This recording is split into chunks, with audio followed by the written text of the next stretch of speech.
2019 ఫిబ్రవరి 14వ తేదీన జమ్మూ కాశ్మీర్ పుల్వామా జిల్లా శ్రీనగర్ జాతీయ రహదారిపై కాన్వాయ్తో వెళ్తున్న సీఆర్పీఎఫ్ వాహనాన్ని 22 పాకిస్తాన్ ఉగ్రమూకలు తయారు చేసిన మానవ బాంబుతో ఢీకొట్టడం జరిగిందని, ఈ ఘటనలో వీరమరణం పొందిన 40 మంది మన దేశ రక్షకులు, వీర జవాన్లకు నివాళులు అర్పించడం జరిగిందని బీజేపీ నాయకులు రంబాల వెంకటేశ్వరరావు తెలిపారు.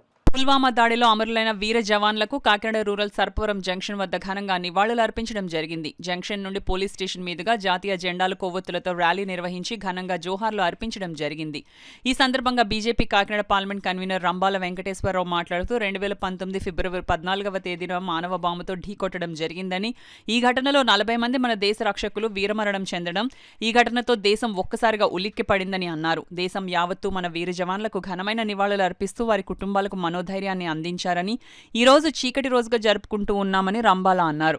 కాకినాడ రూరల్ మండలం అధ్యక్షుడు నండూరి సత్యబాబు ఆధ్వర్యంలో జరిగిన ఈ కార్యక్రమంలో రాష్ట్ర కిసాన్ మోర్చా కార్యదర్శి బోలిశెట్టి వెంకటరామకృష్ణ, అసెంబ్లీ కన్వీనర్ పితాని లీలావతి, కిసాన్ మోర్చా రాష్ట్ర కార్యవర్గ సభ్యులు పెండెం సత్యనారాయణ, బల్లా సుధాకర్, కాదామూర్తి, పాలిక శివ, అందరి అజయ్, మహిళా మోర్చా అన్నపూర్ణ విజయలక్ష్మి, పెంకే అరుణ్ ప్రకాష్, కండిలి వెంకట్, కోరాకుల రాజా, లోవరాజు, త్రిమూర్తులు, పోలరాజు తదితరులు పాల్గొన్నారు.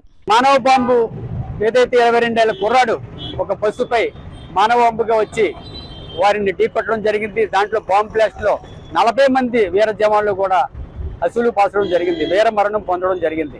వారు నిజంగా ఎంతో ఆనందంగా కుటుంబాలను కలుసుకుని వారు వెళ్ళితే తక్కువ, ఏదో 2 సంవత్సరాలకు 3 సంవత్సరాలకు వారి కుటుంబాల వద్దకు వెళ్ళే పర్మిషన్ ఉంటుంది.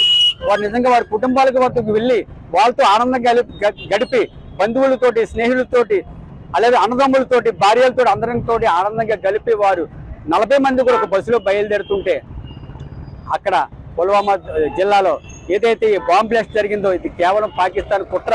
భారతదేశంపై ఏ విధమైన వారు ఆర్థికంగా దెబ్బ కొట్టలేక కనీసం వారి వీర జవాన్లని ఈ విధంగా చేయడం అనేది వారి దుశ్చర్యకి నిదర్శనం అని చెప్పాలి. ఎందుకంటే ఉగ్రమూకలు ప్రతి ఒక్కటి కూడా పాకిస్తాన్ ఆధారంగా తయారవుతాయి.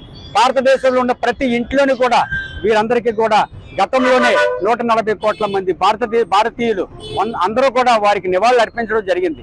ఎవరైతే పాకిస్తాన్ కి సపోర్టర్స్ ఆంధ్ర దేశంలో ఉన్నారో వారు ఈ ఉగ్రవాదానికి ప్రేరేపిస్తున్నారు కనుక వారిని విసిపెడితే ఈ రోజున ప్రతి ఒక్కరూ కూడా ఈ భారతదేశం పట్ల గౌరవప్రదంగా మన కోసం చలిలో పోరాడుతున్న వీర సైనికులకు ఈ బ్లాక్ డే రోజునైనా ఘనంగా నివాళులు అర్పించే విధంగా మీరు చేయాలని చెప్పేసి ఈ సందర్భంగా తెలియజేసుకుంటూ సెలవు తీసుకున్నాను. జై హింద్, జై భారత్.